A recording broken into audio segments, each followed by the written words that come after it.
Hello, my beautiful souls. Welcome sa ating tarot reading sessions. Keep in mind, general reading po ito. Maring mag-resonate, maring hindi. Kunin nyo na lang po kung para sa inyo and leave the rest. Maaari mag-shift energies or magkabaliktad ang sitwasyon. Kaya kayo na pong bahala kung saan kayo nakalugar sa reading natin. So, let's see.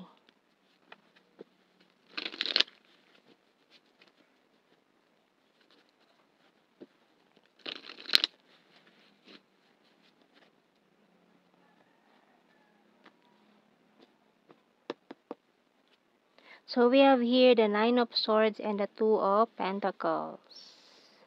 Ten of Swords and the Knight of Pentacles. Nine of Pentacles and the Knight of Swords. The Page of Pentacles and the Four of Wands. Okay, so meron tayong dalawang kabalyero dito. Mensahero ng mga mga action cards natin siyan. And the Hermit card, bottom card. So may strong Virgo energy tayo dito. Okay, so ayan. So, kung ikay medyo matagal nang naging single with this Nine of Pentacles energy natin dito, parang ang energy mo ngayon is having this strong, independent person na parang yung tayuan mo dito, yung datingan mo dito na hindi mo kailangan ng kahit sino para maging masaya, yung mga ganyang aurahan. 'Di ba? So, parang sinasabi mo na hindi mo kailangan ng lalaki, hindi mo kailangan ng relasyon ng babae para lang maging maligaya ka sa buhay mo. Kasi, maganda ang mo ngayon, ang career mo, ang tinatahak mong career ay very promising or maganda ang mga outcome. Pero, ayan, every night, minsan iniisip mo din kapag mag-isa ka, natutulog ka mag-isa sa gabi, may mga overthinking din na nagaganap. So, na maaaring na-trauma ka from a past relationship na binackstab ka nitong taon to ng malala. Kaya minsan yung trauma is ginigising ka pa rin sa gabi. Ayan. Pero dahil we have here two kabalyero, so maaari may two person coming in for you na isang mabilis at isang mabagal. So maaari yung isa is kumbaga sa characteristic, yung isa is tahimik, torpe, ganyan. And yung isa naman is very, very, ma-presko, ganyan, straight to the point. Pag gusto ka niya, sasabihin niya agad na gusto ka niya, wala nang paligoy-ligoy pa, wala nang taguan-taguan pa ng feelings, yung mga ganyan, straight to the point. Pero yung isa medyo nahihiya, tinatago niya pa yung feelings niya sa'yo. So, malilito ka, juggling. Kasi, lalo na kung matagal ka ng single, tapos biglang sabay pang papasok to sa buhay mo, itong dalawang taong ito, na ang hinihiling mo lang naman is isa lang, pero bakit dalawa yung ibinigay? Di ba? So, kaya minsan, dyan mapapakanta ka na lang na sana dalawa yung puso mo. Pero, syempre, kailangan isa lang ang piliin mo. Hindi pwedeng dalawa sila, hindi pwedeng pagsasabayin mo yan dalawang yan. So, tingnan natin anong message ng archangels natin. Kasi minsan kahit kontento ka na sa pagiging single, may times pa rin na minsan naiisip mo, paano kaya kung magkarelasyon ka ulit or bumuo ka na ng sarili mong pamilya, ano kayang mangyayari, ano kayang pakiramdam ng gano'n, di ba? So, minsan naiisip natin yan. So, tingnan natin. Wow! Brilliant idea by Archangel Uriel. Yes, your idea is divinely guided. Please take action to bring your idea to fruition. So, ayan. So, kung ano man itong mga iniisip mo ngayon dyan, mga ideas mo, na nandyan lang sa iyong thoughts and mga ideas mo dyan. So, ilabas mo yan.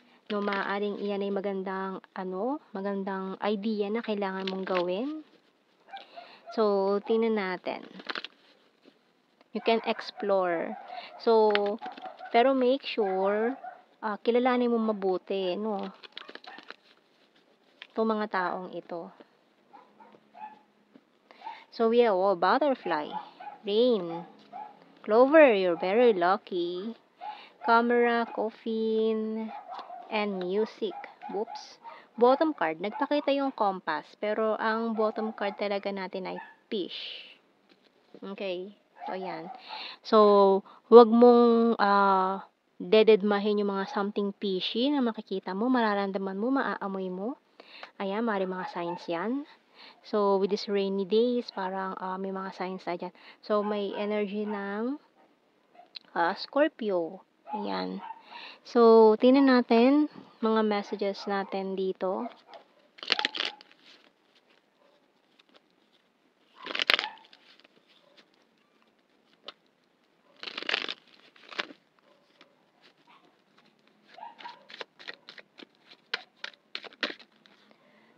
Ayan na nga, caught in the middle ka with these two person. Kasi dalawa sila, hindi mo malaman kung ano ba, kung sino bang pipiliin mo. Kaya, wag kang kakanta ng sana dalawa yung puso mo. Kasi, kailangan isa lang, ha? You complete me. So, ngayon, kailangan, alamin mo kung sino talaga yung kukompleto sa missing piece. Hindi pwedeng pipilit ang dalawa. Working hard for our future, I'm guarded and wounded. Ayan, kasi kung pagsasabayin mo yan, disaster yan. Ako, bawal yun. I'm waiting for you. You're so sexy and I want to see you this weekend. Oy, and business is business. Ayan. So, mukhang manggugulo pa ito sa iyong mga business. Ayan. So, tingnan pa natin. Maaaring mag-offer din ng business proposal or makipag-collaborate in your business or kung ano man itong ginagawa mo sa iyong life ngayon. Ayan, maaaring music collaboration kung mga ano kayo dyan, mga influencer, ganyan, singer, or may mga banda kayo, ganyan. I know I was a distraction from your pain. I hid who I'm really am from you. Puro mga tagu-taguan to, ha? I'm becoming a better person. I'm not available, nako.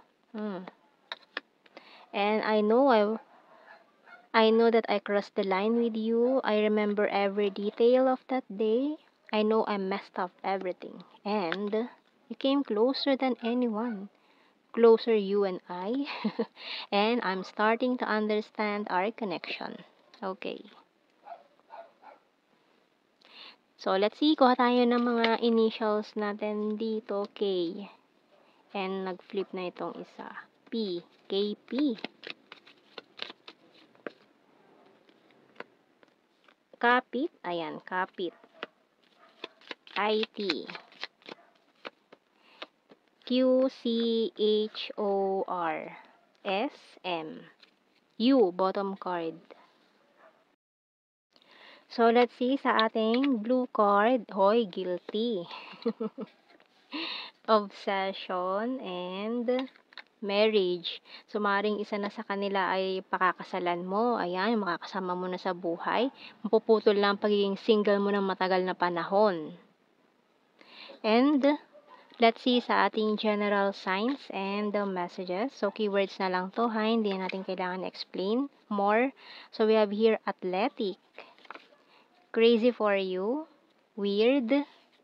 Patience, please. May mga plastic persons dyan na kailangan iwasan. Chaser and the runner. Oh, chaser and the runner. We have here Luzon, birthmark, Cancer sign, Cold City, vulnerable, air sign, Gemini, Libra, Aquarius. Another Libra, perfect smile, and cup is water sign, Cancer, Scorpio, Pisces, overthinker, Sagittarius, skin tag, attractive, and the province. Okay, Scorpio nasa ilalim. So, ayan ang ating reading, my beautiful souls. Thank you for watching. Take care, and God bless. See you in our next reading, guys. Bye-bye.